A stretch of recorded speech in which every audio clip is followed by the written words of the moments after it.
You will hear a number of different recordings, and you will have to answer questions on what you hear. There will be time for you to read the instructions and questions, and you will have a chance to check your work. All the recordings will be played once only. The test is in 4 sections. At the end of the test, you will be given 10 minutes to transfer your answers to an answer sheet. Now turn to Section 1.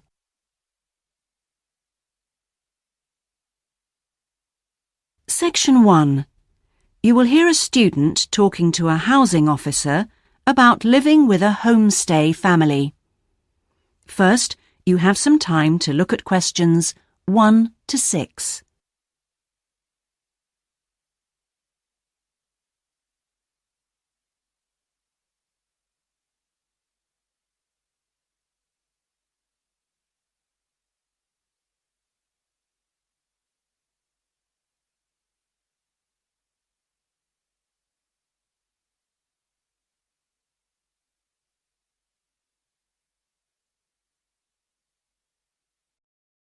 Now we shall begin. You should answer the questions as you listen, because you will not hear the recording a second time. Listen carefully and answer questions 1 to 6. Yes, what can I do for you? My friend is in Homestay, and she really enjoys it, so I'd like to join a family as well.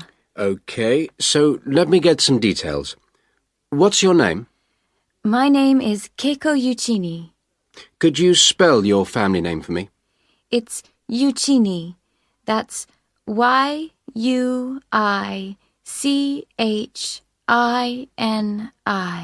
And your first name? It's Keiko. K-E-I-K-O. That's Keiko Yuchini. Okay, and you're female. And your nationality? I'm Japanese. Right. And could I see your passport, please? Here it is. Okay, your passport number is JO6337. And you're how old? I'm 28 years old. Now, you live at one of the colleges. Which one?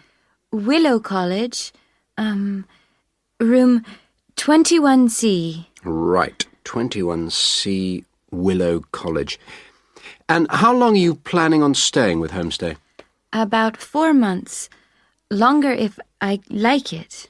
And what course are you enrolled in? Well, I've enrolled for 20 weeks in the Advanced English Studies because I need help with my writing. And I'm nearly at the end of my first 5-week course. Okay. Do you have any preference for a family with children or without children? I like young children, but I'd like to be with older people. You know, adults, someone around my age. Okay. And what about pets? I am a veterinarian, so that's fine. The more the better. Before you hear the rest of the conversation, you have some time to look at questions 7 to 10.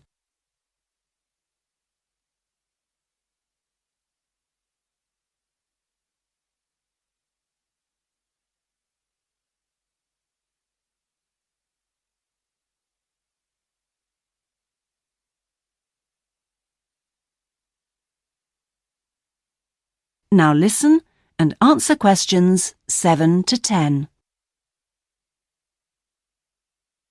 All right. Now, what about you? Are you a vegetarian or do you have any special food requirements?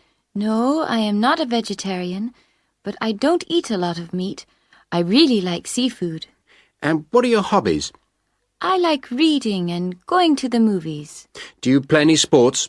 Yes, I joined the handball team, but I didn't like that, so I stopped playing. Now I play tennis on the weekend with my friends. All right. Let's see. Name, age, now the location. Are you familiar with the public transport system? No, I'm not really because I have been living on campus. I've been to the city a few times on the bus, but they are always late. What about the trains? I like catching the train. They are much faster. Now, let me go check on the computer and see who I've got. Listen, leave it with me. I'll check my records and I'll give you details this afternoon. Thank you for helping me. It's a pleasure. Bye. Bye. That is the end of section 1. You now have half a minute to check your answers.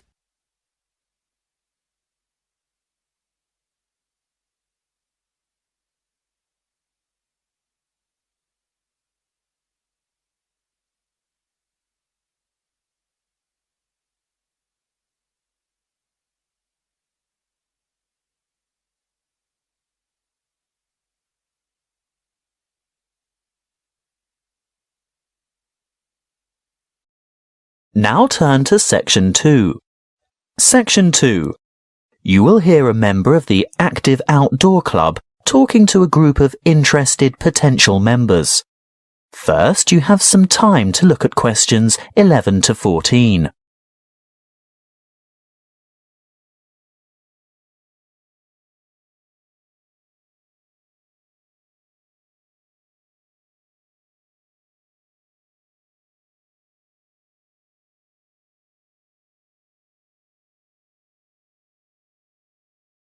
Listen carefully and answer questions 11 to 14.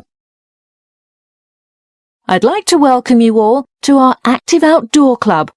I'll start by telling you a little bit about the history of the club and all that it can offer, and there will be a chance for you to ask questions over tea and coffee in the lobby afterwards. You'll also be able to pick up pamphlets from the table at the back of the hall, and if you wish to purchase any of our products, Bill will serve you at the front counter. As most of you probably know, the club was founded by Nick Noble about 30 years ago. He thought of placing an advertisement in the local newspaper or erecting a billboard somewhere, but it was the radio that he decided on to reach the most people. You know, other people who might be interested in outdoor pursuits. Just basic activities like walking or tramping. Anything active that could take place in some of the beautiful outdoor settings that this country has to offer. Nick was overwhelmed by the response he got, and the club soon grew from a dozen or so friends and enthusiasts to around 200 members 20 years ago, and steadily since then to reach a membership of over 2,500 now. You don't have to be a hardened athlete or extreme adventurer. On the contrary, it's a group that encourages friendship and fellowship through social and recreational activities. The club tries to cater for all levels of maturity and both genders. In fact, anyone who has the physical ability and a moderate level of health and fitness to participate in open-air activity on a regular basis. I think our youngest member is a 5-year-old boy, and our oldest member is a 75-year-old man. Of course, we have more challenging opportunities for those who are up to it, but all excursions are graded according to level of difficulty, and there will always be something for those families with small children. More about that later. I'm sure you realise that it's part of the focus of the club to ensure that our natural environment is kept as pristine as possible. We all have a keen interest in conservation, and many of our members contribute their time or give a monetary donation to organisations that work to enhance and beautify our natural heritage. Before you hear the rest of the talk, you have some time to look at questions 15 to 20.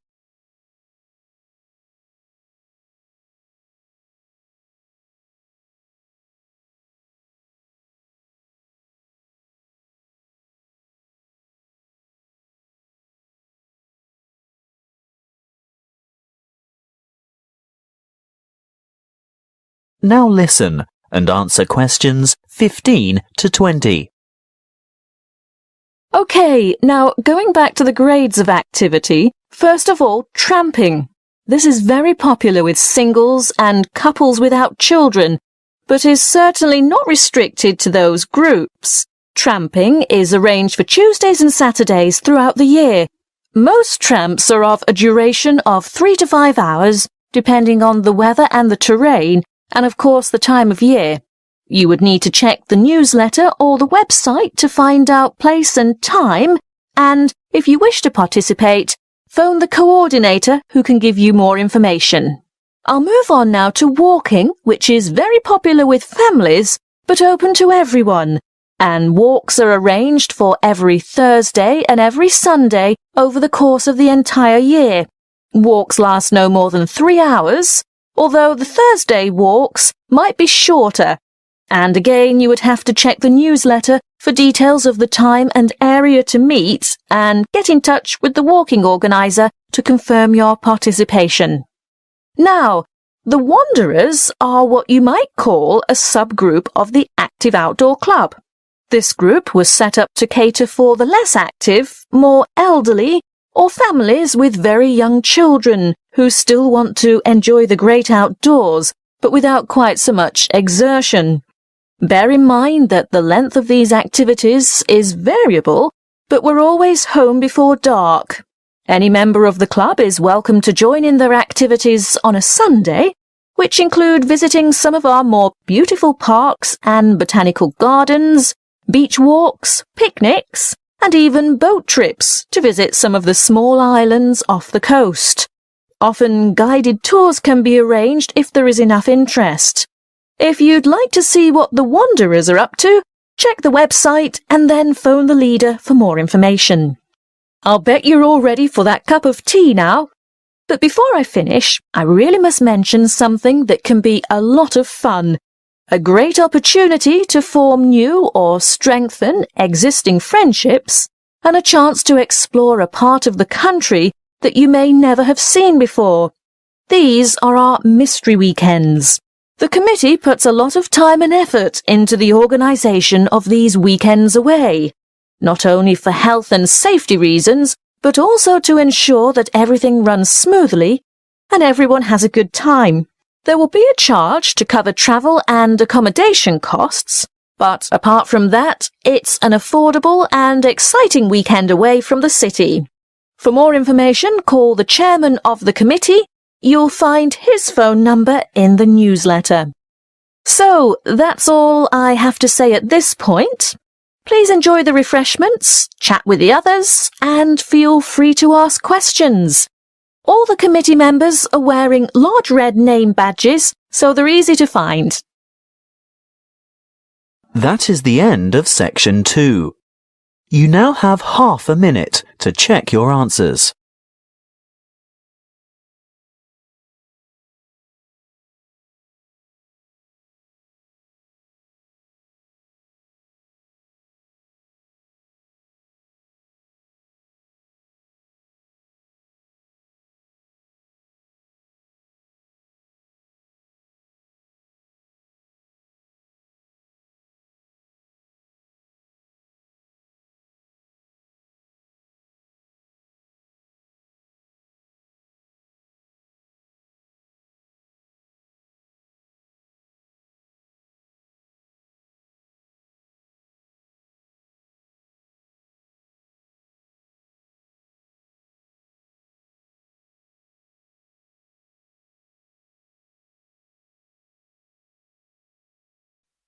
Now turn to section 3.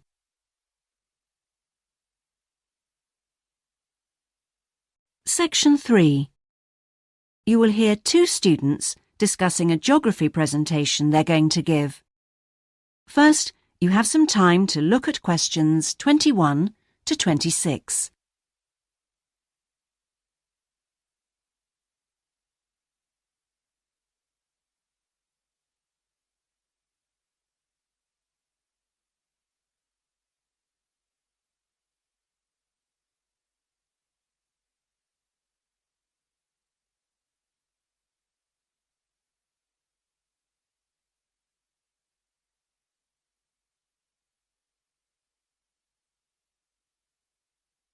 Now listen carefully and answer questions 21 to 26. Remind me, Trevor, how long is the presentation? Dr. White said 3 per hour. So about 20 minutes. Well, it'll be 15 minutes per presentation. And 5 minutes for questions? And is this one going to be assessed? No, not this time round, because it's the first one, you know. Oh, good news. Well, Trevor, what are we going to include? Well, do you think we ought to give some historical background? Oh, no, definitely not. We won't have time. OK, but I think we ought to say something about the geographical location, because not a lot of people know where the islands are. Yes, OK. I'll take notes, shall I? Yeah, that'd be a help.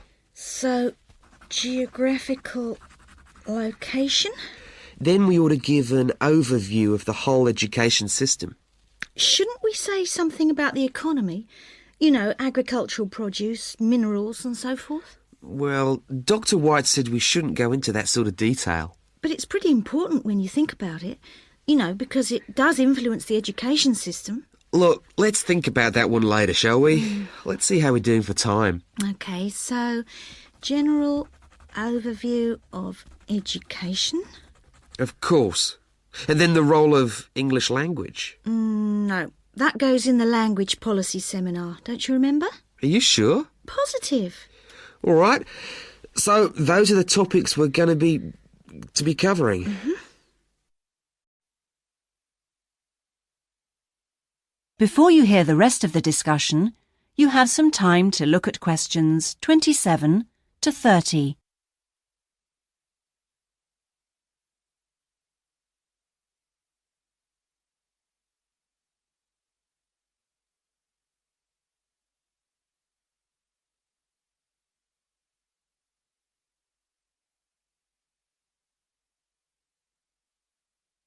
Now listen and answer questions 27 to 30. We need to think about what to prepare.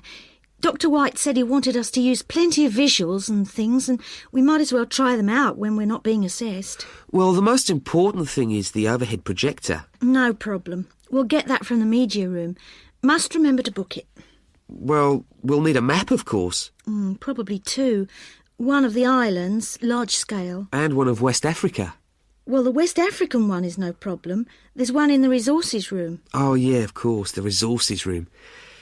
The islands are going to be more of a problem. Tell you what, there's a very clear map of Santiago in that tourist brochure I showed you last week. Don't you remember it? Oh, yeah, that's right. We can just use the tourist brochure. We also need statistics on several different things. Literacy rates. Yes, and school places. How about the encyclopedia? Nah, not up to date enough. Why don't we call the embassy? Oh, someone's enthusiastic. Well, if something's worth doing. I know, it's worth doing well. OK. We can find out statistics on school places from them as well. Might as well. Look, Julie, it's almost time for our tutorials. We can meet again on Monday, but we need to prepare some stuff before then. That is the end of section 3. You now have half a minute to check your answers.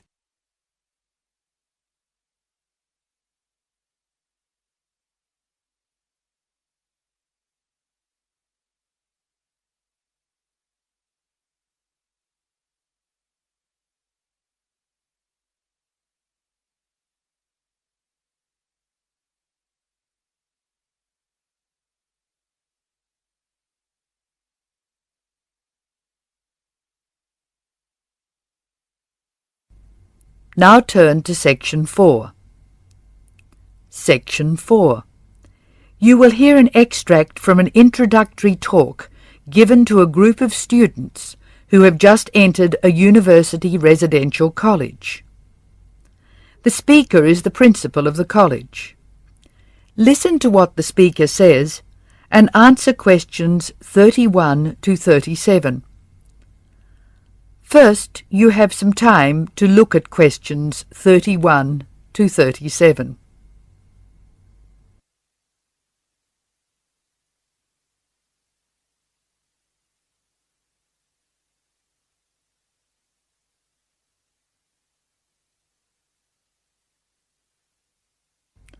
Now listen carefully and answer questions 31 to 37. Good morning and welcome to Scholastic House. I'm delighted to see you here. It is my duty to explain to you some of the history of our college and some of the traditions which I hope you will uphold. The idea for Scholastic House was expounded by Samuel Wells in 1898. Wells was a visionary whose ideas were well ahead of his time. He wanted a college which would encourage friendship between people of different races and nationalities. Wells died in 1900 before he could see the college in action. Scholastic House finally began operating in 1903 with 10 students. Those students came from Asia, Europe and the Americas. At that time, Scholastic House accepted only male students, although it has been co-educational since 1963. 9 of these foundation students went on to lead illustrious lives. The only exception died tragically on his way home from Scholastic House to Sarawak. He had only recently graduated with an honours degree in law, and he was robbed of a brilliant future. The other 9 students, as I said, led very fulfilling lives. 3 became political leaders, 3 became doctors.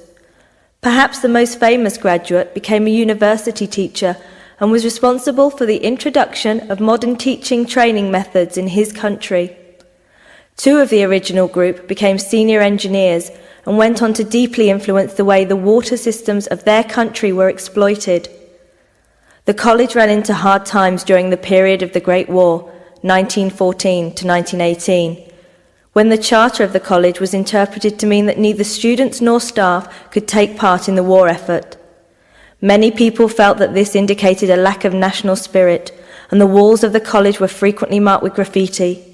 Meantime, outside the college, tens of thousands of young men went away to fight in Europe, never to return. The college was building a reputation for learning and for tolerance of opposing views. Scholastic House debate and discussion nights were open to the public in 1927 and have been available to anyone who wishes to attend ever since. It is a proud tradition of the college that any view may be expressed, provided that it can be defended intellectually. Over the years, topics which were controversial at the time have been discussed and debated. Now look at questions 38 to 40.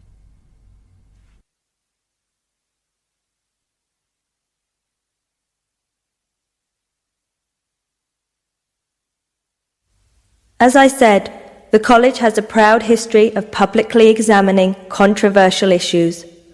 Why should we do this? The publicity we receive is often sensational, and there is no joy in encouraging argument for its own sake. In fact, that sort of discussion just increases tension. The only legitimate reason for our behaviour is that it casts light upon the topic in question and informs the debate. And controversial topics are the ones which most need informed attention. As the world forges ahead, we often find our scientists have outstripped our philosophers. We frequently develop scientific marvels without realizing their full implications. Nowhere is this more obvious than in medicine. We are now able to keep people alive far longer than before. But this medical ability must be measured in relation to the quality of those lives. I urge you to spend your time at Scholastic House wisely. You are the heirs of an excellent academic tradition of which we can all be justly proud. It is your responsibility to continue this tradition of querying where our world is going. Progress is not always upwards. I wish you every joy in your time here, and I hope that I will hear much well-informed debate from you. That is the end of section 4. Now you have some time to check your answers.